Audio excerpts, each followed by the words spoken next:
I think that probably patient-centricity has become a little bit of an industry buzzword, and I think we, when that happens, we start to run the risk of it actually just becoming something that is paid lip service to. I think the challenge for pharma companies, sponsors, and the CROs is to make sure that they actually are putting the patient at the centre of the clinical trial process. It's one of the things that we've been thinking about for a number of years at MD Group, and we've tried to tailor our services to make sure that the patient is at the heart of everything that we do, from the considerations about staff, the people that we hire, the backgrounds that we look for, and also the services that we offer. So we've actually branded our services as in a different way to make potential clients and actually existing clients kind of take notice that it's something that's different and it's something which is designed around the patient. And I think that if everybody starts to pull in the same direction and starts to actually design things around the patient rather than just talking about it, that's when the industry will see the biggest successes. And actually the patients will get the best gains and the best levels of service. I think that perhaps, we're in a period in history really where technology is faster than the services can be developed. It's probably been that way for a number of years. I mean, if you think back, it's probably 7 or 8 years when the first iPad came out. The first smartphones were in people's hands, and in that time, it's revolutionised almost everything that we do, the way that we interact. And I think that the challenge that the industry faces is, and especially the pharmaceutical and clinical research industry, I think probably lags behind other industries. Perhaps because of the investment level, perhaps because of the fact that we've been in a phase of austerity, and that pharma's also seen the crunches that other industries have. I think that the other side of it is that the other industries have embraced that technology faster than the pharma clinical research industry. The challenge for the industry is to catch up with the rest.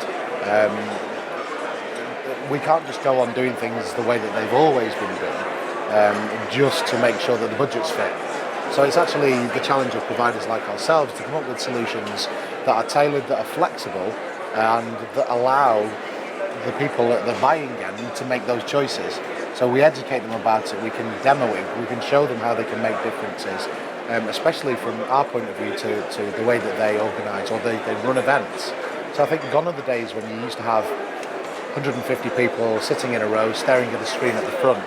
It's all about audience engagement, interactivity, keeping people's attention, and making sure that those people in the room actually get the message that is being relayed to them. And especially in the clinical trials arena, that's really, really important. Technology can help with all of those things, and I think especially when it comes to catching up with the rest of industry.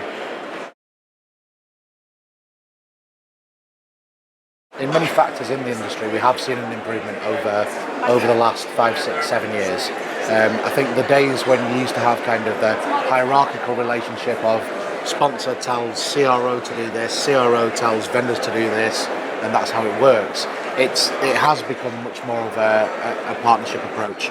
I think with strategic partnerships, that's helped in a way. There's been a lot of criticism about strategic partnerships, but I think to a certain extent, carried out in the right way, with the right expectations set at the beginning, that really has improved results in clinical trials, and especially I think the length of getting drugs to market. So we're starting to see the benefit of the things that we've been talking about probably for 7 to 10 years, and I think that's what will happen with technology. I think the partnerships is the key thing, and it is great. And I think probably refreshing to see and hear the conversations that are going on now as opposed to 5 or 6 years ago. I think the buyers are smarter, that's absolutely true. And I think the vendors have much more of a realisation that they need to add value, they need to be flexible, and they need to do what they say. So I think gone are the days when you could probably get away with saying, oh yeah, we have experience in this area. It's really about delivery. Partnerships is really key for us. We've just actually entered a partnership. MD Group and Illingworth Research has entered a partnership so that we can deliver home nursing as part of our patient care solution, which is a brand name under Patient Primary.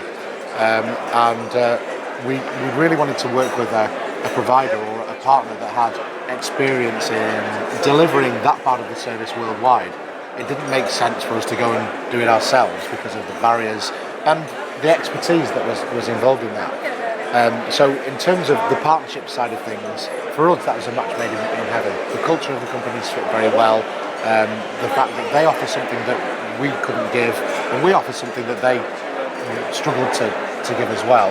When you put the package together, it's pretty much a world beater.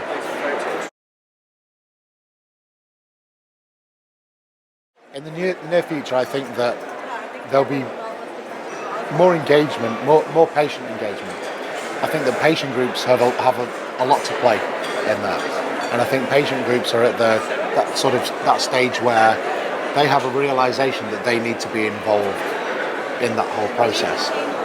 So we've talked about patient-centricity. Patient advocacy is getting stronger and stronger, and I think that in the next year to 18 months, we've experienced it here over the last 2 days, where probably for one of the first times we've had patients speaking, people that have actually gone through some of the challenges that the patients that we're all working with face, and that's been refreshing. I think that that's possibly the start of a slightly different movement within the industry. I think 2017 will bear that out, and I think going on into the next few years, patient advocacy groups will actually be here. They'll actually be here as part of everything that we do, and I think that that's really a good thing.